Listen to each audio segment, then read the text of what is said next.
Hello दोस्तों, geography में अपवाह तंत्र के बारे में जानते हैं, यानी सरफेस रन ऑफ। जल की वह मात्रा जो पृथ्वी सतह पर अपनी ढलानों का अनुसरण करते हुए गुरुत्वाकर्षण के प्रभाव से नदियों, नालों, सरिताओं के रूप में प्रवाहित होता है।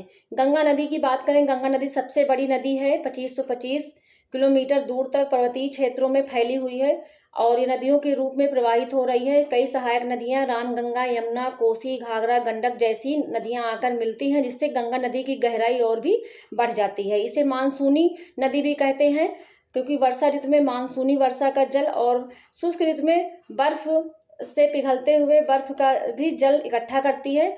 तो इस तरह गंगा नदी को मानसूनी नदी के रूप में भी जाना जाता है और सबसे बड़ी नदी है, जो अपने मुहाने से लेकर इलाहाबाद तक नौगम्य करती है। बात करें चिनाब नदी की, चिनाब नदी को चंद्रभागा के नाम से भी जानते हैं।